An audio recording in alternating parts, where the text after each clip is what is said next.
New twists in the Oscar Pistorius case. Police have reportedly found banned steroids and a bloodied cricket bat at the Blade Runner's home. We'll get the latest on this fast-moving story live from our reporter in South Africa. Also ahead on tonight's show, an Islamist group kidnapped 7 foreign workers in northern Nigeria. A Briton, an Italian, a Greek, and 4 Lebanese are being held hostage. And a new political party is born in South Africa. The former partner of late civil rights leader Steve Biko is hoping to challenge the ANC. And pennies from heaven. Russians are cashing in on last week's meteorite shower, selling chunks of space rock at sky-high prices.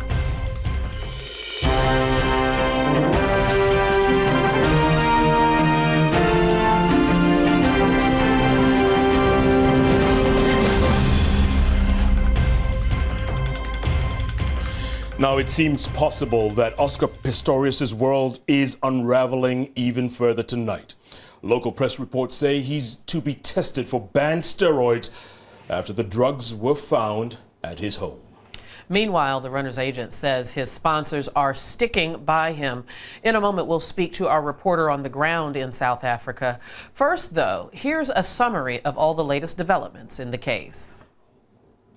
Kenny, sorry for bothering you on your phone all day. Not now. They were in no mood to talk. Members of Oscar Pistorius' family and legal team made their way into the police station in Pretoria, where he is being held for murder. When his agent emerged, his announcement that Pistorius would be pulling out of all his upcoming races was a surprise to no one. Based on the tragic circumstances that has unfolded, we felt it best in everybody's interest to cancel all his races, and especially the immediate races that were scheduled for him, and allow him to focus on the difficulties that's lying ahead. The Olympian and Paralympian is being held on suspicion of murdering his girlfriend, Reeva Steenkamp, after she was shot dead inside his home in the early hours of Thursday morning. Despite his arrest, his agent said his sponsors were still sticking with the athlete. I can confirm at this point in time all sponsors are still on board, and they have given us their commitment towards Oscar based on the relationships that they have formed with him over the past years, and they are quite happy to allow the legal process take its course before they make any other further informal announcements on it. Over the weekend, a South African TV channel aired the reality show featuring Reeva Steenkamp. I think the way that you go out, not just your journey in life, but the way that you go out and you make your exit is so important. You either made an impact in a positive way or in a negative way, but just maintain integrity and maintain class and just always be true to yourself. And I'm gonna miss you all so much, and I love you very, very much. Producers of the SABC program, Tropica Island of Treasure, said they decided to go ahead with the show after consulting with Steenkamp's family. The story continues to dominate headlines in South Africa and across the world. Pistorius will remain in police custody and is expected to make his second court appearance tomorrow for the start of his bail hearing.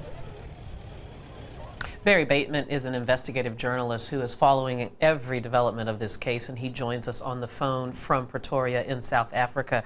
Barry, thank you so much for taking some time with us. Of course, we all know that the bail hearing is tomorrow. What exactly will we expect to see and learn tomorrow? Well, there'll be 2 processes that'll take place tomorrow, and that is the bail application, the main reason we're going to court. But there'll first be another legal hurdle Oscar Pistorius' defense team which will have to mount, and that is the decision on whether this matter will be heard as a Schedule 5 or a Schedule 6 offense. Now, in terms of the South African legal system, the more serious offense is the Schedule 6. The state says that this is a premeditated murder, and they're going to argue that this is Schedule 6.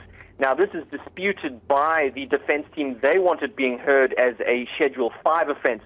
What this means for the bail application is that with a Schedule 6, the onus is on the accused to provide exceptional circumstances why he should be released on bail. Now, an example of exceptional circumstances is if the case has a very weak case or the person is suffering from a terminal illness. Now, in the case of Schedule 5, it would just be the person would show that they're going to not abscond, they're not a danger to themselves or the community, and, they would hand in their passport. It's a lot easier. So that's the first argument that will take place. From then, we will move on to the bail application, and I think that's when we start getting into the merits of this case, and we'll really start getting a better understanding of what took place last week, Thursday morning. Well, go through me. What new detail might we learn about as a result of this hearing tomorrow? Might we find out some things that we don't know today? Well, of course, there's always that possibility. The state hasn't, the police haven't released any details officially, only that, there was a commotion at the residence before the incident. Neighbors were called to sounds of shouting and shooting. They found the young woman dead there, and Pistorius has been arrested. However, there has been a lot of information coming out via police sources unofficially.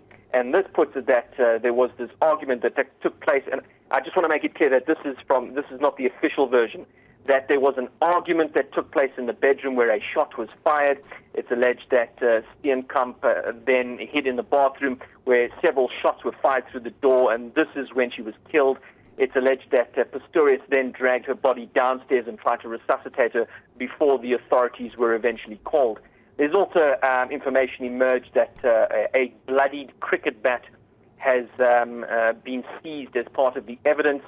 There's speculation on how that was used in perhaps the commission of the crime. But again, pure speculation. There's no confirmation. We will get an idea. We will get a timeline tomorrow, a sequence of events from the authorities, because they're going to have to argue why this is premeditated, and they're certainly going to play something and put something on the table that the defense is going to have to rebut. Barry, we've also heard reports that there were banned steroids found in his home and that perhaps his blood will be tested for the presence of those steroids. What do you know about that? Well, that is just a report, and from my sources, I have not been able to confirm it. I have heard it over the weekend already, but I have not been able to get to a point where it has been confirmed by at least several sources. Reliable sources tell me that it's not the case. But he has been sent for blood tests. He was arrested on Thursday morning. By mid-morning, he was being processed at the police station, and by the afternoon, he was at the Mamelodi daycare clinic, where the blood tests were taken. Now, this is general procedure. The state does want a forensic sample from the accused. So there's nothing unusual in the fact that they were taking blood tests just hours after this. It could be used for any number of tests. If it is required, they could, in fact, test for steroids. But as far as I understand, there's no confirmation that such substances were found in his home. And quickly, Barry, I'm just curious, are you surprised that the sponsors are so far seemingly sticking by Oscar?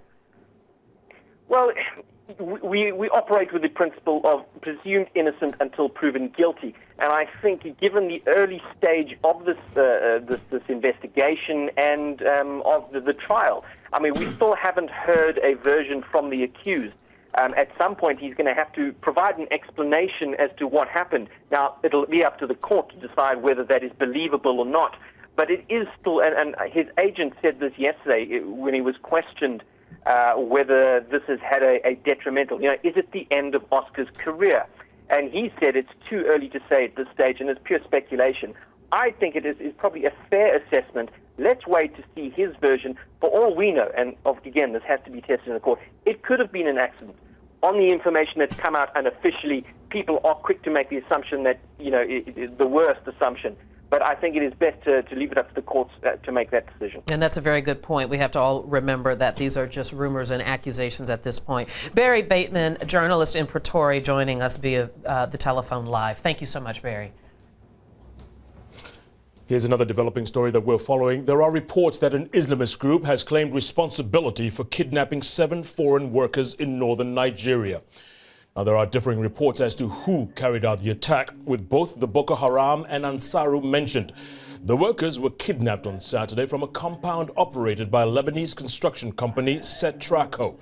One security guard was killed in the attack. Now, seen here in a recent propaganda video, Ansaru has risen to prominence only in recent months. It is thought to have loose ties to Boko Haram. Now, Simon Kolawole has been described as one of Africa's next generation of leaders and joins us live via Skype from Nigeria. Simon, has anyone claimed responsibility so far for these kidnappings? Yes, what we're hearing so far is Ansaru has claimed responsibility in a statement to journalists. I'm not in possession of the statement, though. And what can we learn from this? I mean, is this the motivation? Could it be religious? Could it be money? Could it be politics? Is it all of the above? Well, there's something we have to understand here. Boko Haram was never associated with kidnapping. In fact, there was a case of kidnapping in a northwestern state, and Boko Haram was being linked to it, and they issued a statement that they had never been involved in kidnapping. But Ansaru has claimed responsibility for kidnappings in recent times. What I also learned, talking to some state government officials, is that there were rumors that the construction company, Setraco, was about to pay salaries to its workers. Perhaps they were going to pay in cash, and this must have filtered to the group. Perhaps this is how they fund their activities, through kidnappings and collecting ransoms. So I don't think it's purely an issue of religious extremism now. You mentioned, Simon, that kidnappings in the north are rare, and yes, we know of kidnappings mostly in the Niger Delta. Could this be a new and possibly ugly twist in the north? Because it seems like the north is getting more and more insecure. Yeah, this is going to be a very terrible development. Northern Nigeria is very far in terms of infrastructure. The road that is being built is a major road leading Kano, the biggest city in Northern Nigeria, to Maiduguri. It's a road being done by the federal government. So this sort of infrastructure is actually needed in the north. So when construction workers are kidnapped, you know what it means. Construction companies are going to start packing their things and leaving the north. They need infrastructure as much as any other part of the country. And now it used to happen in the Niger Delta too. There are some construction companies that were forced to leave the Niger Delta because of the kidnappings, and it's set them back by 7 years. Many roads that should have been completed by now are still not completed because of what happened some 5, 6, 7 years ago. Indeed. Thank you, Simon. We're going to have to leave it at that for now. Simon Kolawole joining us there via Skype from Nigeria. Debbie. All right. Thank you, Jeff. Now to the business news and a strong economic outlook for Nigeria. Our economics and business editor, Michael Wilson, has that story. Hi, Michael. Thanks so much indeed. Yes, Nigeria's economy is expected to grow a respectable 6.75% this year, driven by the strength of the agriculture, banking and oil sectors. The National Bureau of Statistics forecast comes alongside a significant drop in the country's rate of inflation. It's now down overall to 9% from 12% in December, and that's expected to remain fairly stable throughout the rest of the year. Of course, it isn't all rosy for Nigeria. Unemployment 23%, the gap between rich and poor is still wide, and corruption allegations still mar investor confidence. There's also the issue of the country's budget, which Nigeria's president is so far refusing to sign off. I spoke to our correspondent, Sidney Bishop, in Johannesburg. Nigeria is the new flavor of the continent at the moment. It's expanding its economy, and the investment potential is huge. For instance, South Africans are going in droves to invest in Nigeria. So I think it's really coming up, and it's attracting a lot of people who really want to see their businesses grow. It is. It is also an economy which is mainly dependent upon oil, isn't it? And some people say that's not a good thing. It ought to diversify a lot more. Yes, I think it's not going to stop depending on oil for a long time. If you look at the story of the budget right now, which has been delayed, it's the fact that it centers around the argument around oil. You know that its revenue comes substantially from oil revenue.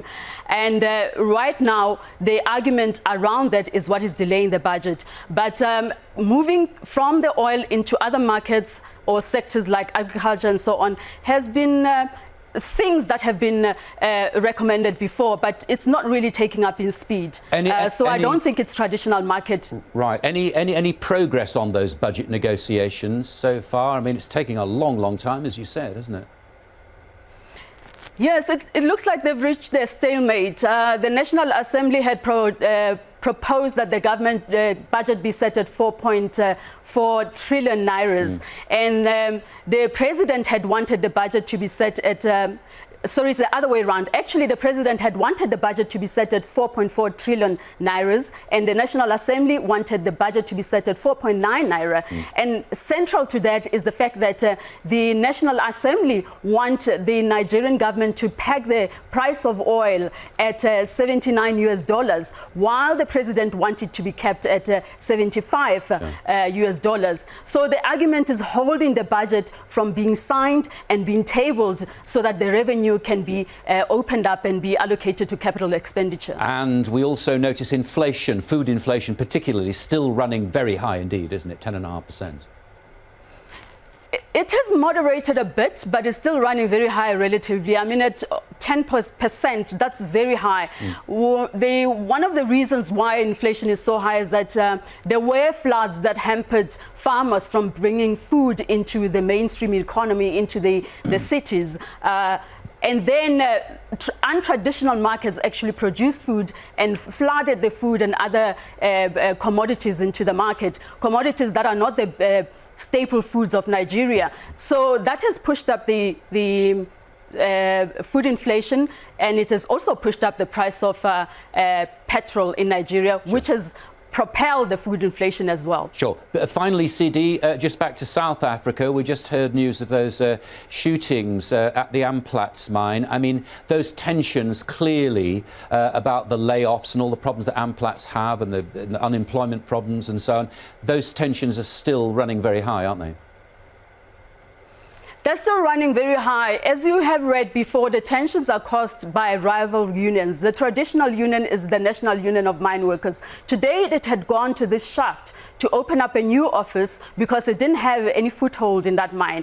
When they went there to open up an office, one of the rival union members assaulted and attacked a representative of the Union of National Workers, Mine Workers, and then the security was called in to come and quell the argument.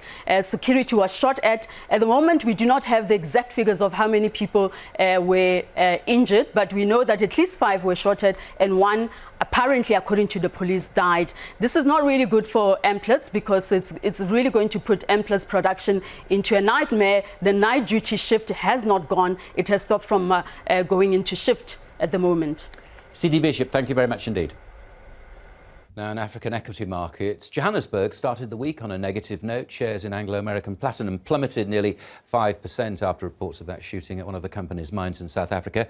The mood was subdued elsewhere as well. Both Nigeria and Kenya ended the trading session down. In currencies, the rand weakened against the US dollar on the back of that Amplats incident we were talking about. Little change for the naira and the Egyptian pound. But remember, the pound has lost more than 8% against the dollar so far this year. One senior government aide has tried to assure investors, saying the currency won't collapse and has now reached a level of stability. Oil consolidated below $118 a barrel, felt to be firm there because of optimism about global growth and continuing tensions in the Middle East. But volumes are, of course, light because of the US President's Day holiday today. Gold rebounded from a 6-month low as bargain hunters re-emerged. Also, buyers in China, of course, have resurfaced after the Lunar New Year holiday, but a firm dollar's limiting the range of any price rises. Copper on a 3-week low, even though the world's biggest metal consumer, that's China, of course, is back in a buying mood after the holiday. The price is expected to pick up. So that's it from me for the moment. Still to come, after the ruinous years of inflation and neglect, how Zimbabwe's farmers are banking on tobacco. All right, Michael, thank you much. We'll look forward to that. Well, in the wake of the Sandy Hook massacre that killed school children and teachers, the Colorado County that contains the now infamous Columbine High School is beefing up surveillance and security. Gun rights advocates say that's not enough. They want teachers to be armed as well. Students at Lakewood High School gather for lunch, but even though they may not realize it, they're being watched. Nearly 50 cameras are dotted around this school in the Denver suburbs, connected to a command center which monitors schools throughout Jefferson County, including Columbine, the scene of the infamous 1999 massacre in which 12 students and a teacher died. It's also a situation room where police and school authorities liaise during emergencies. That was one of the lessons from Columbine, when law enforcement and schools couldn't communicate together. We learned that lesson well. A police officer patrols each high school in the district. The more than 2,000 students at Lakewood must wear IDs and come and go through just 2 entrances watched by security guards. But since the killings in Newtown, a passionate debate is underway in Colorado over whether these post-Columbine measures are enough. Jefferson County has plans to lock elementary school doors at all times, and some state lawmakers want teachers to be able to carry guns in class. Gun-free zones don't work, and that's why we're here today. What we're doing is we're advertising to very evil people that they have an opportunity to go in and commit tragic acts without anybody confronting them for a certain amount of time.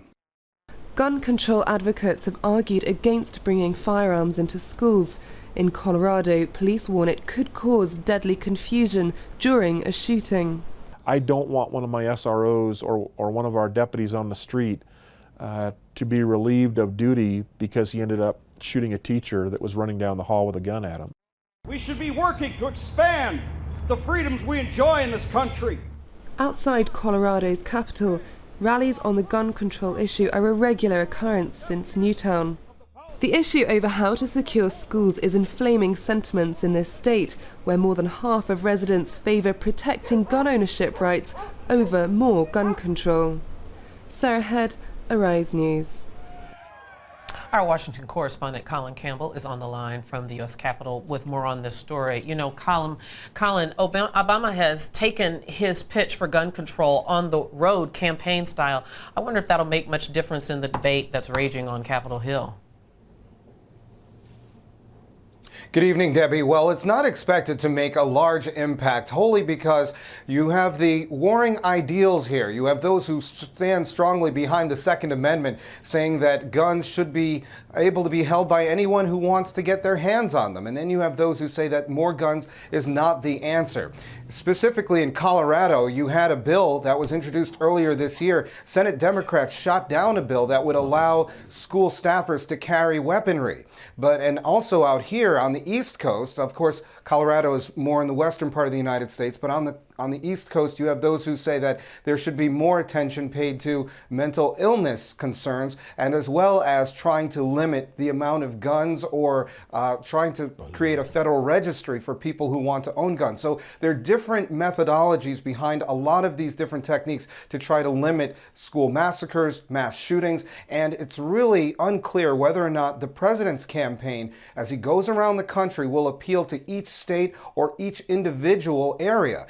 Take one example in southwest Colorado. Now, while the Jefferson County in Colorado is not allowed to carry guns per se from school staff, in southwest Colorado there is a school district that's going to allow its school principal and its school superintendent to carry weapons. This is a small school district, however, only about 260 students. But because of the small size, they don't have the extra resources that would allow for other staffers to carry guns. So that's going to be their solution. So it's really specific to each place. Colin, Jeff Koinange here. Real quick, there's another developing story there. More troubles for Jesse Jackson Jr. Yeah, there is more trouble for him. He's expected to plead guilty to charges for misusing $750,000 in campaign funds. Of course, this is connected to the fundraising that was tied into Rod Blagojevich, the disgraced lawmaker there. And he used about $6 million was raised, $750,000 of that. Prosecutors say Jesse Jackson Jr. used that to buy things like expensive watches, furniture, and clothing. His wife is being accused of not filing her taxes correctly for the past 6 years. Jackson faces about 5 years in prison. His wife faces about 3. This is just the latest in a series of events in a fall from grace for the former congressman. All right, Colin, thanks so much. We'll leave it at that for now. Colin Campbell joining us there from Washington, D.C. Debbie. All right, Jeff, thank you so much. A new political party was born in South Africa today. Mampela Ramphele, the former partner of late civil rights leader Steve Biko, has announced she is forming the party to challenge the ANC. Do you remember the dream we embraced to build ours into a great society, a prosperous constitutional democracy united in our diversity? The country boy of our dreams has unfortunately faded for many of my fellow South Africans.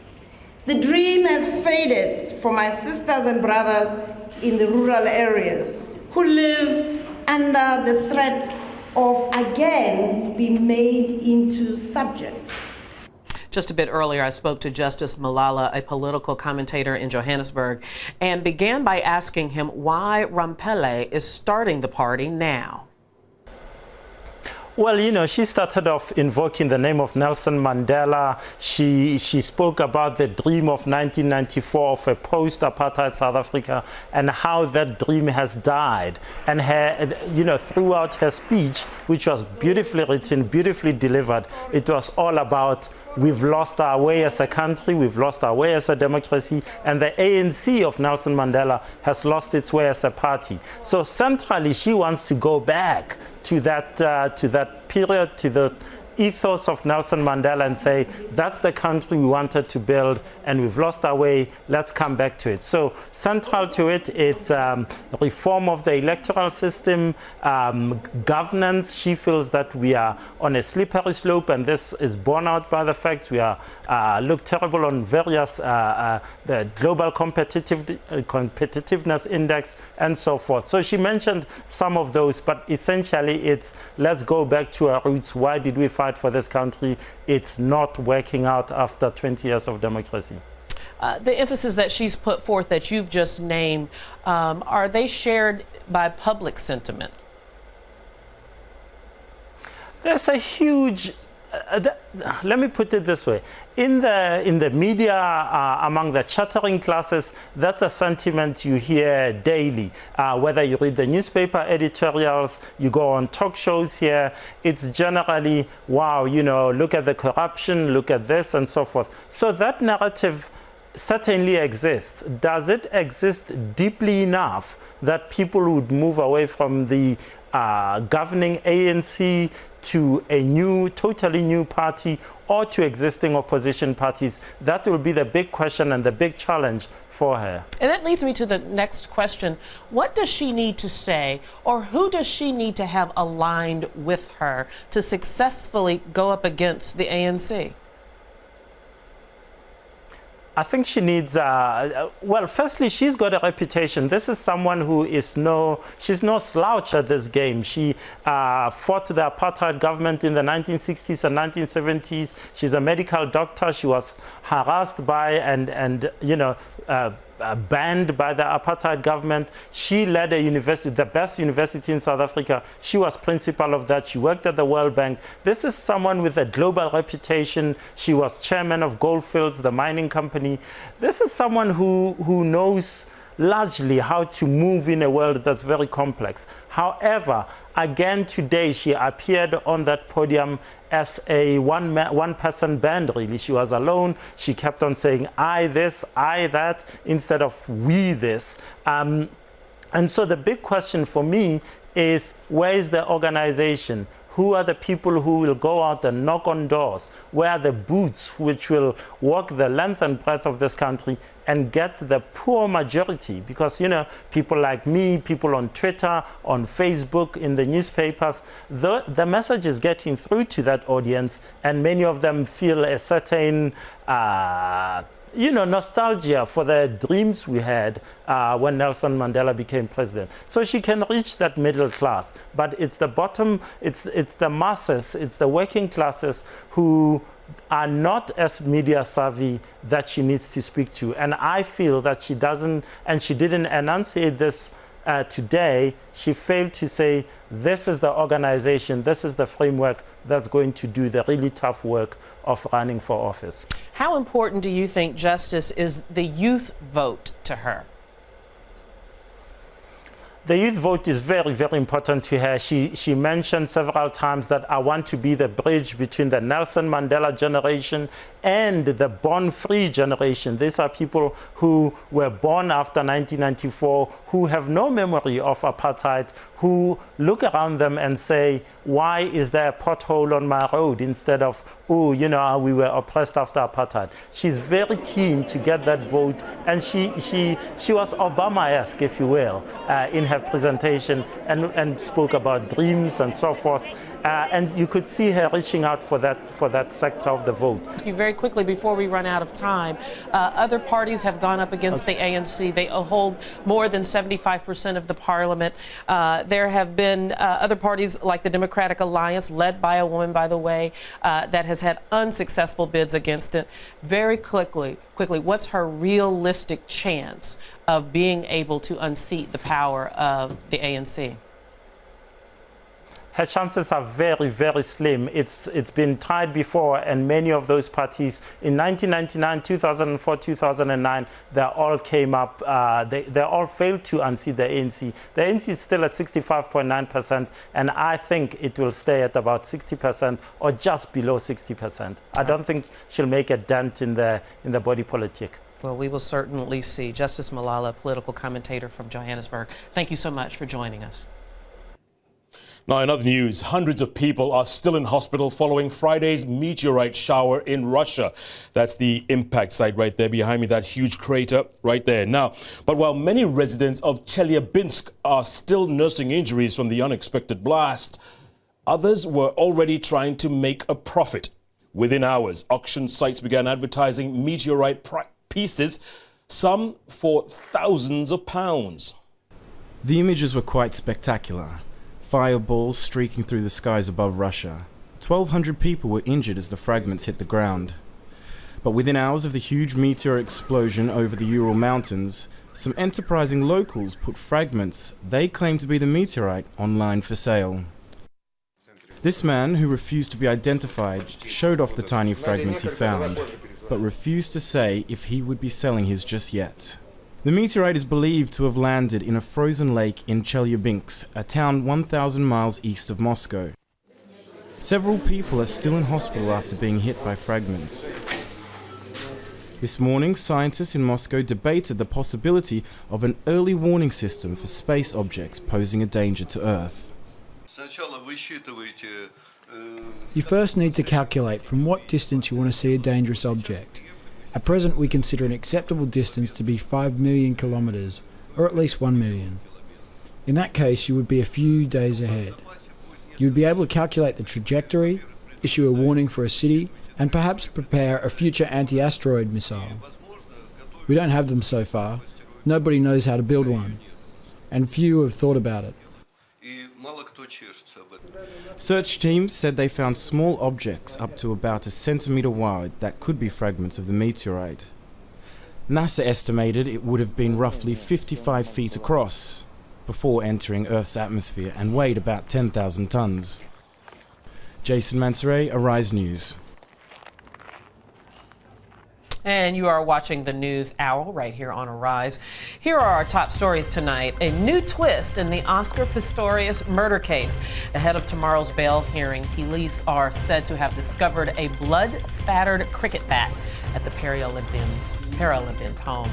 And Islamic terrorist group Ansaru claims responsibility for the kidnapping of 7 foreign workers in northern Nigeria. It says it's responding to Western atrocities committed against Islam. And a new challenge for Jacob Zuma, the partner of late civil rights leader Steve Biko, launches a new political party to take on the might of the ANC. And still to come on the show, you've heard of Hollywood, Bollywood, and Nollywood. And now film fans can look forward to Jollywood. We take a look at South Sudan's burgeoning movie industry.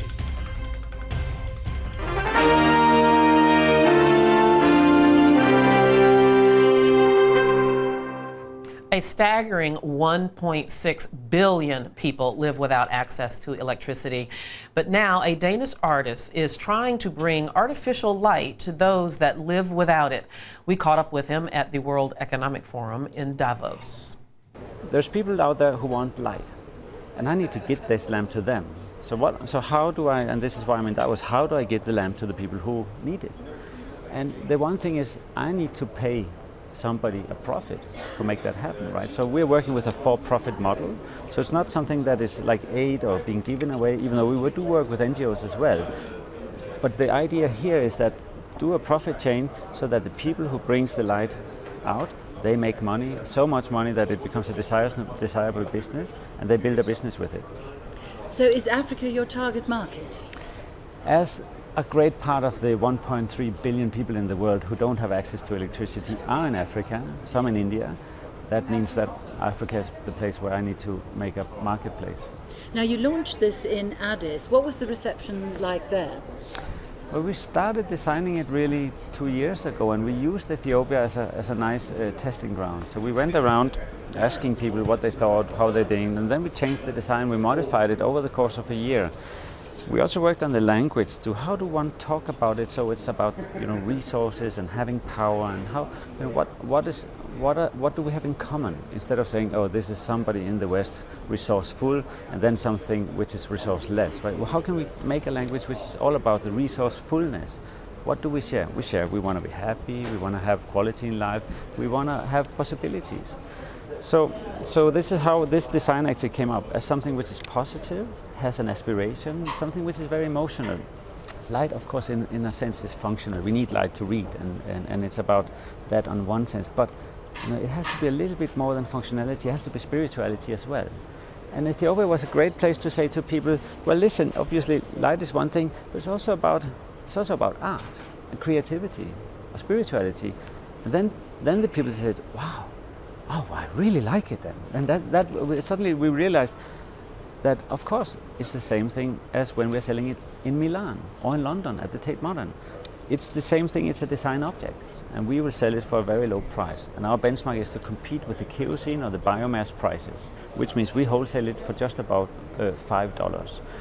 The retailer, he should try or she should try to sell it for around $10, which leaves a quite substantial profit to maybe a wholesaler, one or two retailers. The idea is that the retailer at the end, the one closest to the end user, is the one who profits the most, also the one who sells the least lamps, so the wholesaler has the most. But the whole idea is, so it's a profit model where the people who are going to maybe be walking up the mountains for a day to sell 3 lamps, they get a ton of money for that. And this is really the idea that it's about light, but it's also about a sustainable model of how to build local businesses.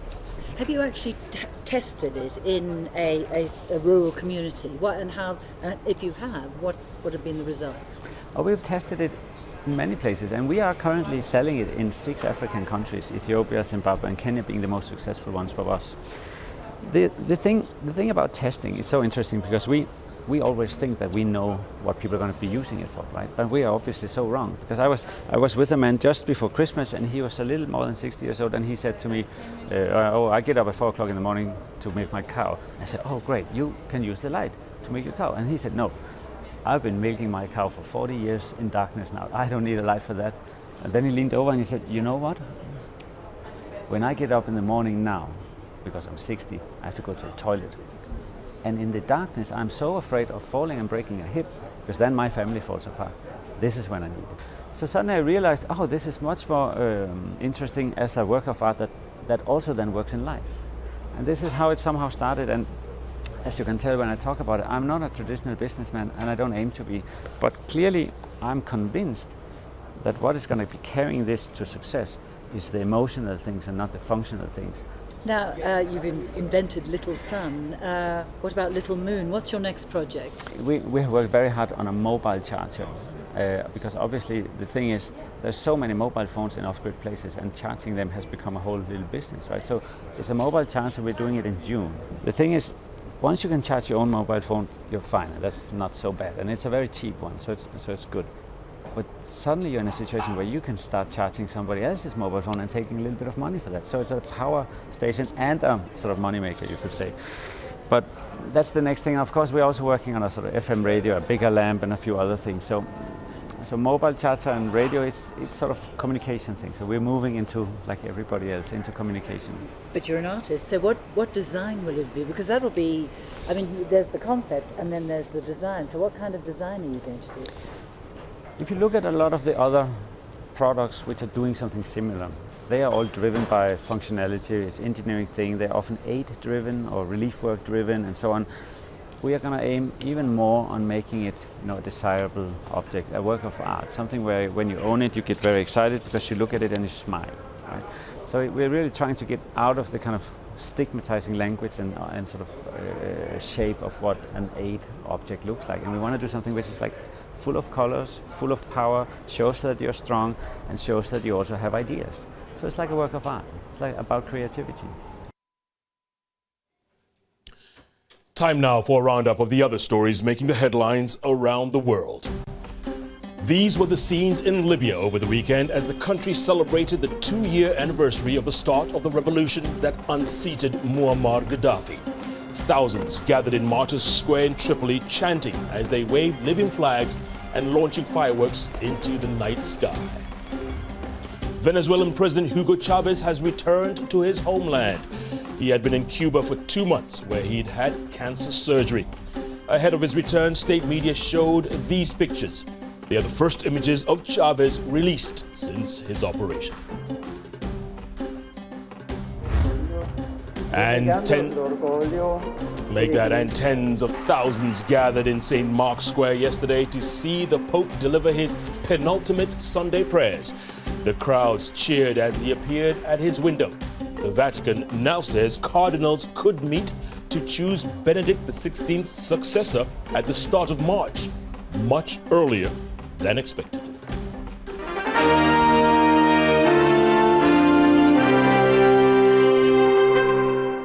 And it's time to get more on the latest money moves from our economics and business editor, Michael Wilson. What's going on? Debbie, thanks so much indeed. The US markets are closed today for President's Day, which is a public holiday in America, but no rest for our US team. And our correspondent Chitra Norbat in New York joins us. So President's Day, is it time to go out shopping? Michael, it is time to go out shopping, but first and foremost, it is U.S. President's Day, which is a day to celebrate the achievements of all of the presidents. It is a holiday for some, but not retailers. Analysts say that today is a big shopping day, and those items that are on sale should be deeply discounted. And that's because retailers, they're desperately trying to get rid of their winter inventories and make room for spring. Companies like Macy's, Bloomingdale's, The Gap, Banana Republic, they've all got big sales on. And that's both sales in-store as well as online. Now, when I was last in a dentist's waiting room, there it was on the table in front of me, hundreds of dog-eared copies of the Reader's Digest. Are we going to see the end of the Reader's Digest? I hope not. Reader's Digest, which is the global magazine in about 75 countries, is filing for bankruptcy, but hopefully this may not necessarily be the end. What's happening is this company is just weighed down with debt right now, about $500 million, and they've pre-agreed with creditors to turn some of that debt into equity. What it'll do is help the company free up so it can focus on its North American brands and digital properties. Reader's Digest, they became, very popular with their monthly book summaries. And, they're struggling like the rest of the publishing industry, trying to shift from print to digital. I know, like you, I read them as a young lass, and so I hope that they survive. Indeed so, let's hope so. And finally, an appalling story. I cannot believe that you're about to tell me this stuff. What has this company been watering down bourbon? How dare they? Can you believe Maker's Mark actually thought about watering down their bourbon? Yeah. This is the company that made Kentucky famous, right, with the phrase Kentucky bourbon. They wanted to dilute the alcoholic content in their bourbon because they were afraid of running out of supply. And that's because right now they've got huge surging demand in the emerging markets. Thousands of customers complained and took to email, phone calls, and of course, Twitter. And the company, they came to their senses and they decided to just leave the bourbon as is. As should Michael, be. As should be, Chitra. Enjoy your shopping. Thanks very much indeed. Now, here in Europe, equity markets have been quiet and taking their cue from corporate earnings. For example, Carlsberg, which gets 60% of its sales from Western Europe, posted disappointing quarterly profits, and shares in the brewer dropped 5%. Elsewhere, it's generally a time for consolidation after the blazing pace that equity markets have set since the beginning of the year. Euro and the dollar, well, they rose against the yen after the G20 didn't criticise the Japanese government for its expansionist policy, which also might include allowing the yen to weaken to help its export drive. And the promises from other leading finance ministers not to start a currency war seems to have calmed the market. Sterling, though, continues to weaken against the dollar and the euro on continued worries about the health of the UK economy. Against the dollar, sterling fell to a 7-month low, and against the euro, nearing a 15-month low. Currency speculators are also betting that sterling will fall further. Now, when President Robert Mugabe launched his controversial land seizures in 2000, it sparked a sharp economic downturn in Zimbabwe that's lasted for more than a decade. But now one group is paving the way for a comeback. Sarah Hemranjani reports. Zimbabwe's black tobacco farmers are betting on a recovery as their harvest finally picks up. The sector earned $500 million in 2012, and officials expect output will jump 21% this year, despite the irregular rains. Tobacco presented an opportunity for many black farmers. Okay, one, basically to end the US dollar. That's the first and the major reason why I got into tobacco. And then secondly, the opportunity that was presented because of the void that was created after the former big commercial farmers, okay, left, mainly commercial farming. So I got into tobacco farming because of the opportunity that it presents. With most of the population still reeling from the economic crisis and hyperinflation, there's now hope that the tobacco turnaround could signal better times ahead. International investors are also getting in on the boom. China is a major funder and buys a large part of the crop. But there are serious concerns about Zimbabwe's reliance on this shrinking industry. It already makes up about a quarter of the country's foreign currency earnings, and that could come under threat as the global anti-smoking lobby fights to introduce limits on trade. Sarah Hemrajani, Arise News. That's the business for the moment, Debbie. All right, Michael, thank you so much. Well, when people mention African cinema, they think of Nigeria's famous movie industry called Nollywood. But now there is a new kid on the block in Africa. South Sudan's film industry has been dubbed Jollywood, and it promises to produce award-winning cinema. Action. This film set is not in Lagos, and it's not from Nollywood. The magic of the silver screen is being created here, in Juba, the capital of South Sudan. The country separated from Sudan after a brutal war which lasted more than 20 years and claimed 2 million lives. Now some of the thousands who fled the violence are returning home, and budding filmmakers are on hand to document their experiences. This is a set of Clash of Cultures. The film follows a group of young people who grew up in Western countries but returned to South Sudan after independence. The title, Clash of Cultures, we have many cultures from all over the place. We have South Sudanese coming in from Europe, we have South Sudanese coming in from America, we have South Sudanese coming in from East Africa, and the fact that they come from these different places, they all come with their own cultures from there. They do not come with the South Sudanese culture that we know and is expected of us. While enthusiasm for documenting the twists and turns of building a new nation is high amongst the youth, funding is not readily available from the government. The producers had to look to Germany to help them make their 5-minute film. They do not have the capacity, they do not have the funding, they do not have... In fact, the government as a people, they're not really, interested, because film is not really their priority at the moment. So we have this, the film industry struggling on its own to come up with what they can. Decide is a 20-minute film about a schoolboy who is led astray by friends and drops out to smoke and drink. Its director believes that films are a powerful tool to bridge cultural gaps and foster understanding. We can try to get them out of that motive of frustration, traumatized situations, to take them to another level through filming, through films and stuff like this. Tell them how we need to live together. We need to look to new life. How do we build our nations? And this only can happen through film industry, because film industry play roles bigger than the government. It will be many years before Jollywood can compete with Nollywood, Bollywood or even Hollywood. But the country is starting somewhere. South Sudan is taking one of many first steps. Lance Santos, Arise News. From Jollywood to a little Sportywood. Now, in just a few hours' time, Manchester United will host Reading in the 5th round of the FA Cup at Old Trafford. Sir Alex is expected to make a few changes to his team that drew with Madrid in the Champions League on Wednesday. Manchester United are chasing their 12th FA Cup title, but they come up against an in-form Reading side that's lost just one of their last 7 games. South Africa continued their domination of world cricket when they wrapped up a series win against Pakistan.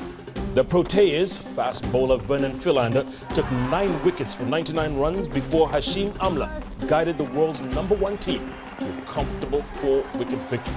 South Africa has now gone 12 games undefeated. And Rafael Nadal has won the Brazil Open. The 11 times Grand Slam champion was playing in his second tournament since returning from a 7-month absence with a knee injury. The Spaniard beat David Nalbandian 6-2, 6-3 to take the trophy and claim his first title since last year's French Open.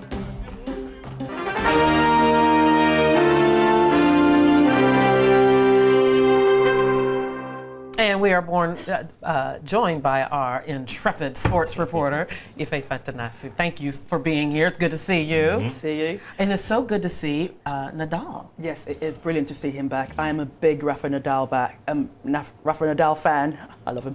I'm a big fan, and tennis has really missed him while he's been away. They really, really missed him. I mean, in all the cups, all the competitions we've seen recently, he would have been in the final, all of them. And who knows if Andy Murray would have won the American Open last year. But this knee injury that's kept him away from tennis has really blighted his career, which is odd to say blighted his career, as he's a several-time champion. But this knee injury has just all throughout his career has really caused him problems. But he reckons he's had 7 months out. He thinks he's going to be back for good now. Now he's trying to take it slow. He's trying to take his comeback slowly. So we saw him last week. He reached the final of the Chilean Open. We saw him just win the Brazilian one this week, and now he's looking ahead to the Mexican Open, which is at the end of the month. So he's hoping. He says he wants to take it slow. But we all want to see him in the summer for the French Open, which is the next big Grand Slam, and that's when we'll really know if he's really back on form. So it'll be good. We're waiting for that. If he's staying with tennis. World #1 again. Amazing feat for a 31-year-old woman. Serena Williams. Serena Back Williams. at #1. She just keeps writing history. Now she is now the oldest. She's just become the oldest female #1 at 31 years old and 145 days old. Despite you just see the pictures of her now there. She played Azarenka at the Qatar finals. She lost that match, but despite she's amassed quite enough points to actually overtake the Belarusian. So she's now the oldest female #1, replacing Chris Everett, who took that ranking in 1985 just before she turned 31. So it's really amazing. And if you think about the people that were playing when Serena started, that are now long gone, and here she is back at #1. Exactly. Among those people are Martina Hingis, who retired at 23, came back again and retired again at 27, and then there was Kim Clijsters, who. I remember her, she was 24 when she retired, so at 31 for Serena. And her sisters, they're both still playing, they're both still at the top of the game. So not only to be playing at that age, but to be top of your game at that age, that is just amazing. And absolutely amazing. Incredible. Ife, thank you as always. We'll see you again soon. All right. Well, now for a bit of chic. Designers had 52 catwalks and 20 presentations begun London's Fashion Week. That's right. But surprises shocked the stage as fashion met politics. Alex Jones reports.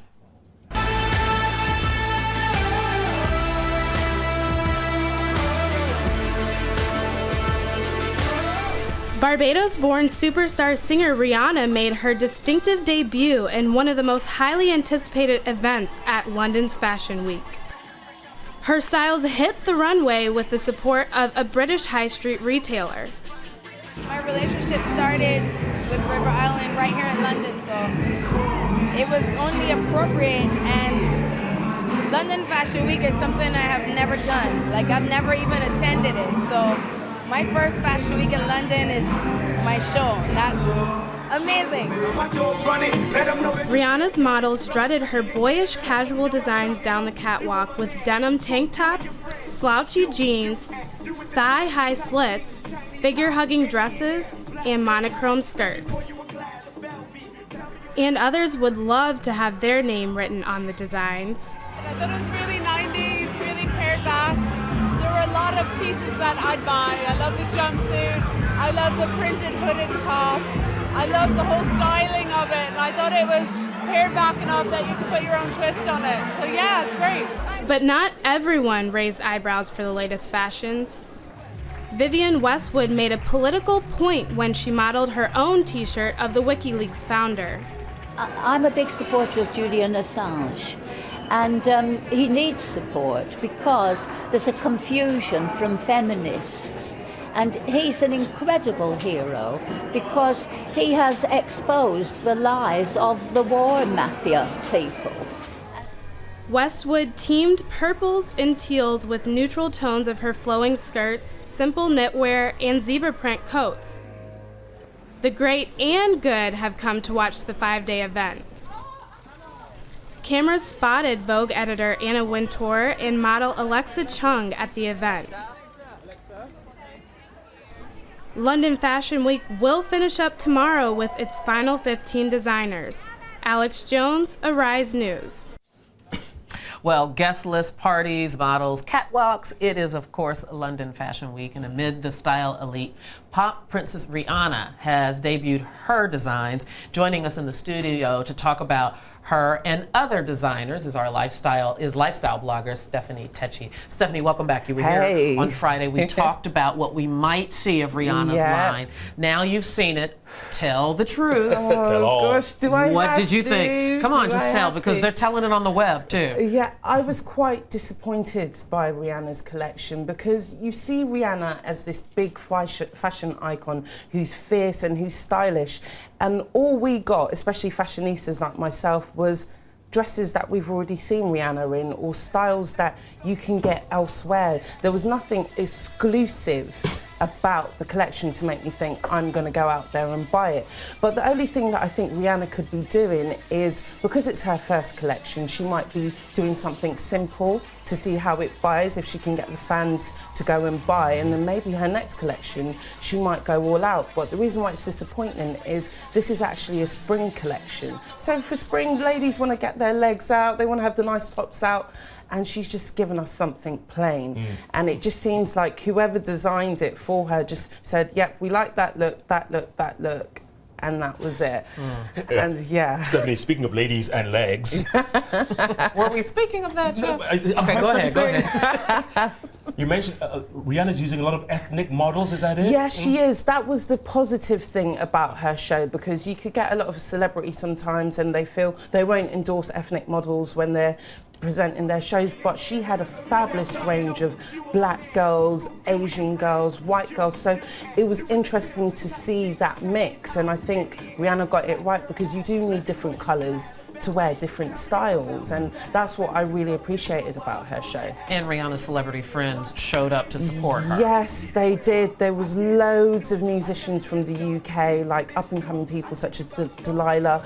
One big model at the moment, Cara Delevingne, she's everywhere, the hot model of 2013.